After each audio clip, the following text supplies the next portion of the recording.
Que la bénédiction de Dieu le Père, de Dieu le Fils et de Dieu le Saint-Esprit soit avec vous. Qu'elle soit avec toute votre famille en ce moment. Je vous salue chaleureusement, mes frères et sœurs bien-aimés dans la foi. Nous nous rassemblons aujourd'hui, non pas comme des étrangers, mais comme une seule famille unie. Nous sommes unis dans un même esprit et un même cœur. Nous nous tenons en l'espace sacré de la prière. Imaginez en ce moment que le manteau de paix de notre Seigneur vous enveloppe.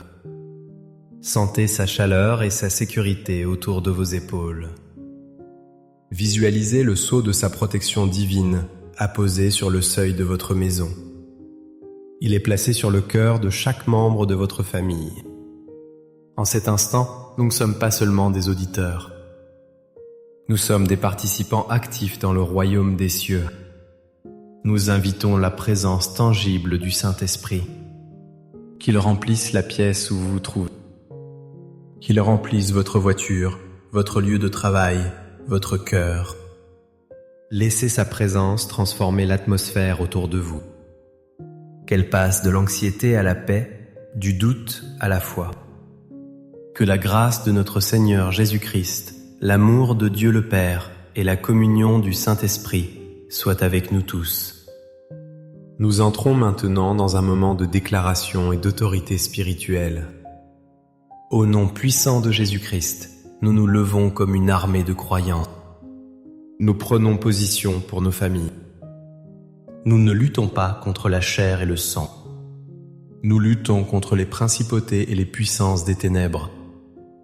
C'est pourquoi, au nom qui est au-dessus de tout nom, le nom de Jésus, nous nous adressons à chaque force du mal. Nous parlons à chaque plan de l'ennemi dirigé contre nos foyers. Nous brisons maintenant toute chaîne de discorde et de mésentente.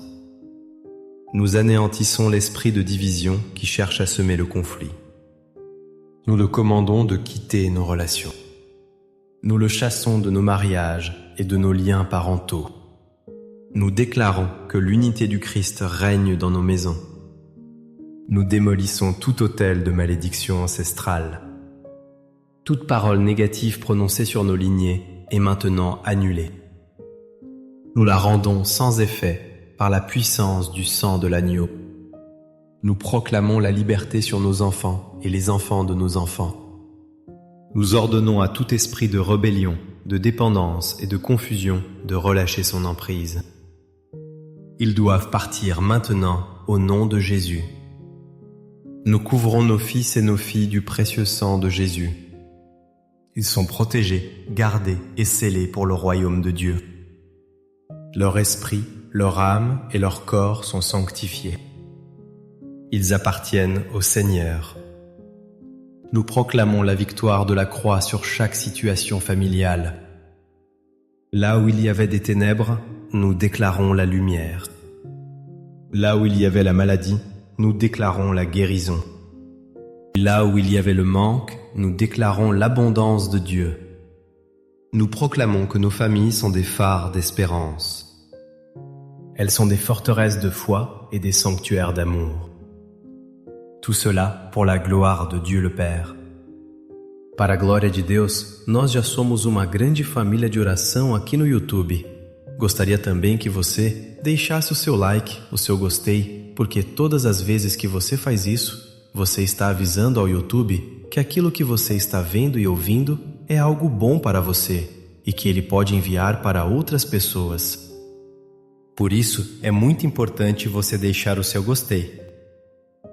E se você ainda não se inscreveu, embaixo tem a palavra inscrever-se. Maintenant, mes chers amis, déplaçons notre cœur de la prière de combat à un moment de réflexion profonde. Laissez les paroles que nous allons méditer pénétrer votre âme. Elles sont comme une pluie douce sur une terre assoiffée. La Bible nous offre des trésors d'espérance. L'un des plus précieux est l'histoire que Jésus a racontée. C'est l'histoire d'un père et de ses deux fils. Nous la connaissons comme la parabole de l'enfant prodigue. Mais c'est tout autant l'histoire du Père miséricordieux. Fermez les yeux un instant et voyagez avec moi.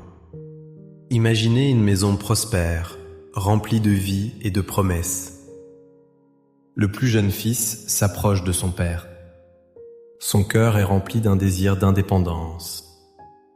Il demande sa part d'héritage, une demande choquante.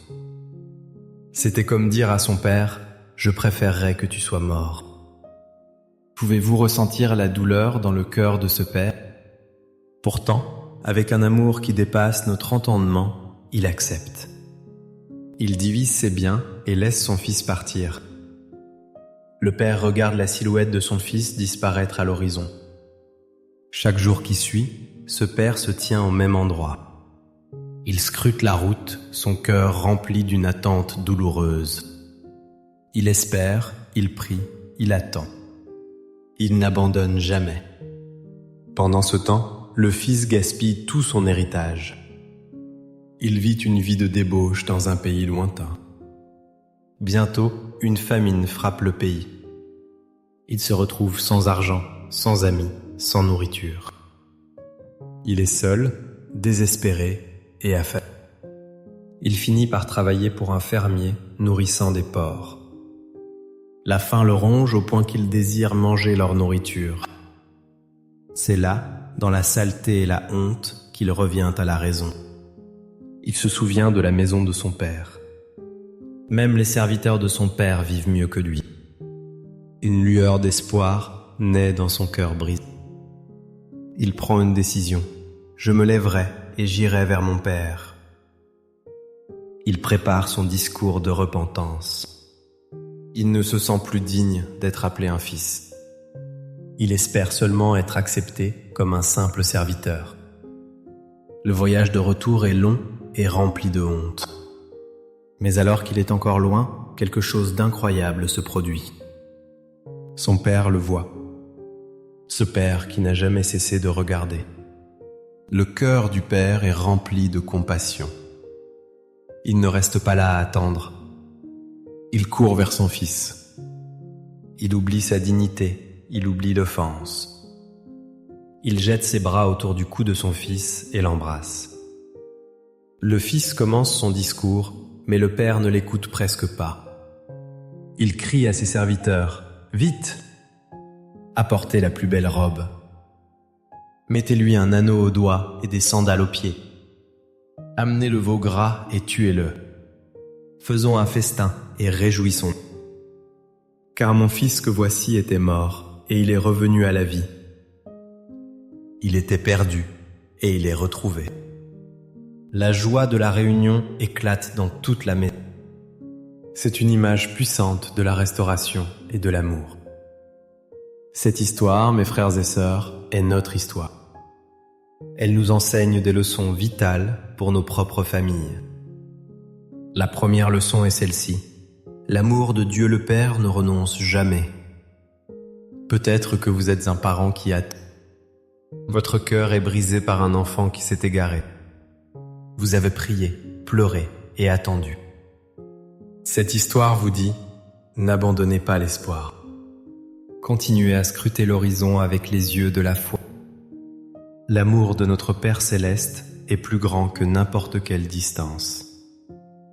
Il est plus fort que n'importe quelle erreur. Son amour poursuit inlassablement celui qui est perdu.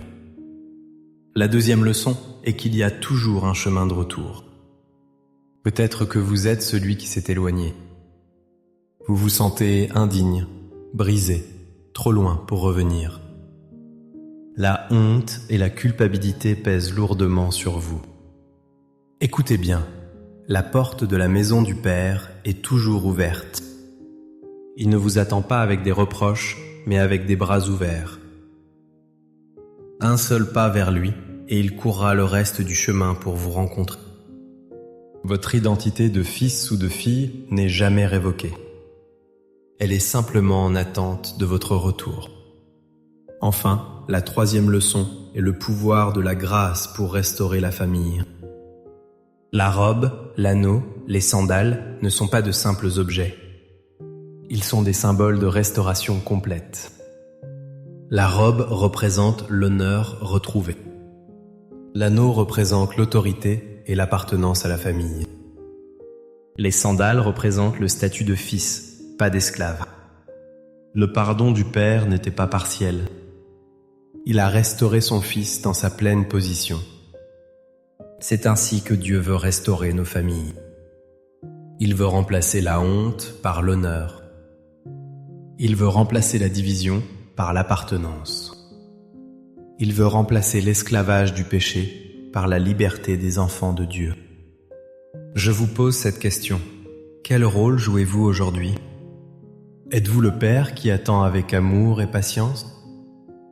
Êtes-vous l'enfant qui a besoin de prendre le chemin du retour? Êtes-vous le frère aîné, plein de jugement, qui a besoin d'apprendre la grâce? Peu importe où vous vous situez, la grâce du Père est disponible pour vous.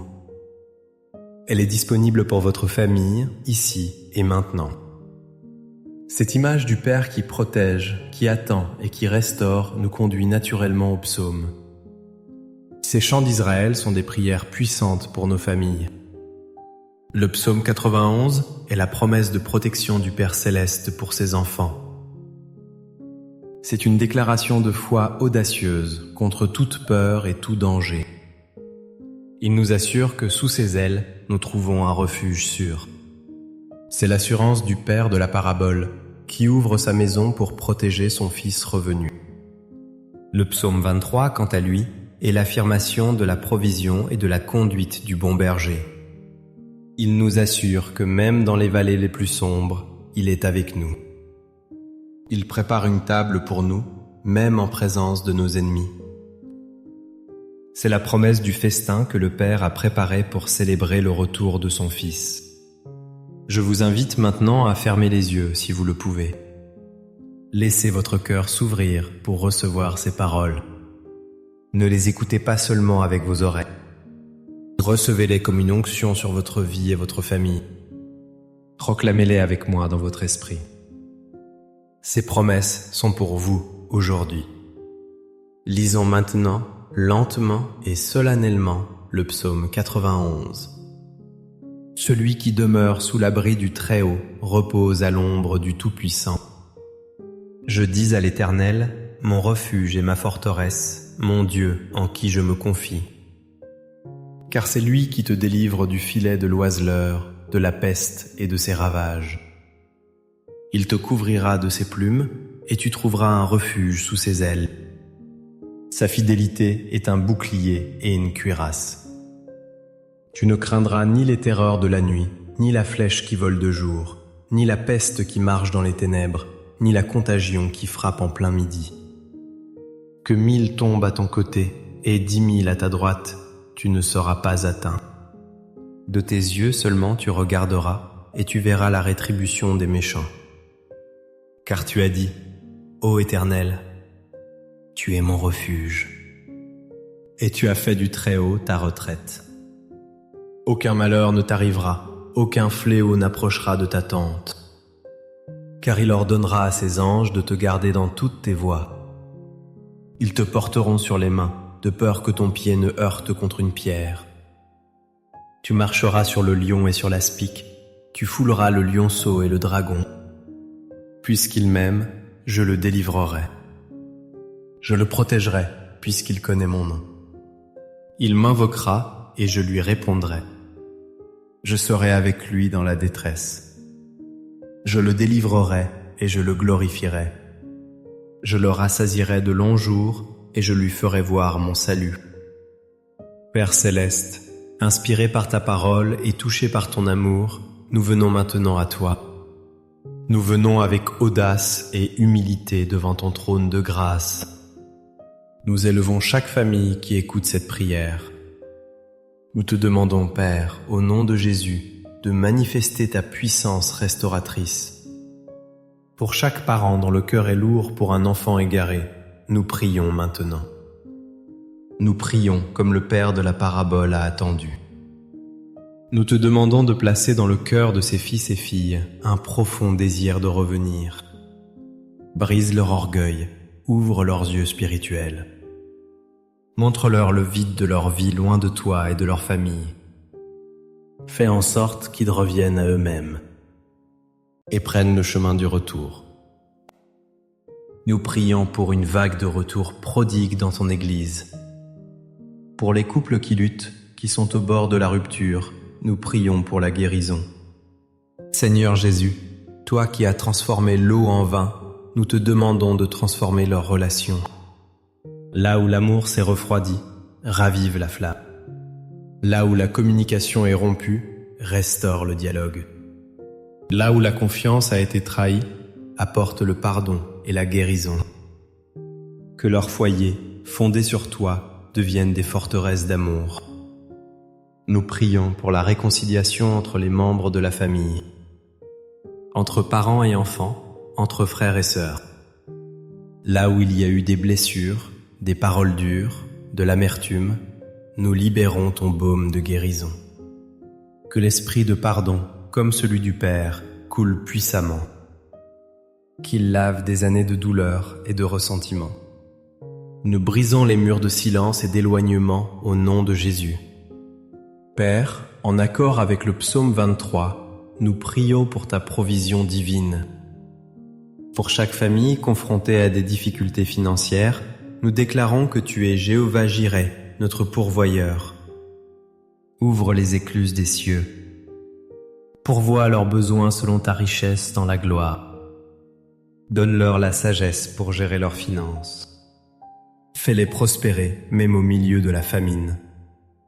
Nous prions aussi pour la guérison physique et émotionnelle. Pour chaque personne dans ces familles qui souffre dans son corps, nous libérons ta vertu de guérison. Que par les meurtrissures de Jésus, il soit guéri.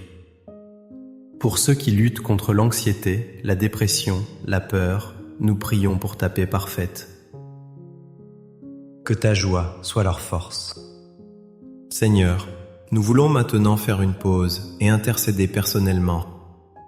Je vous invite, vous qui écoutez, à écrire le nom de votre famille dans les commentaires. Écrivez votre demande de prière spécifique. Faisons de cet espace un autel de prière. Un lieu où nous nous soutenons les uns les autres en tant que grande famille de Dieu.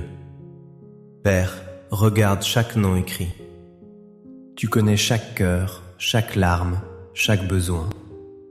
Interviens puissamment, nous t'en prions. En conclusion, recevez cette bénédiction finale. Que l'amour inconditionnel du Père, qui a couru vers son Fils perdu, vous enveloppe et vous rassure. Que la grâce restauratrice du Seigneur Jésus-Christ, qui offre la plus belle robe, vous couvre et vous redonne votre dignité. Que la communion joyeuse du Saint-Esprit, qui prépare le festin de la réconciliation, remplisse vos foyers de rires et de paix. Allez dans la certitude que Dieu est pour votre famille. Il est un bâtisseur, un restaurateur, un protecteur. Il achèvera l'œuvre bonne qu'il a commencée en vous et dans votre maison. Que la paix de Dieu, qui surpasse toute intelligence, garde vos cœurs et vos pensées en Jésus-Christ. Amen.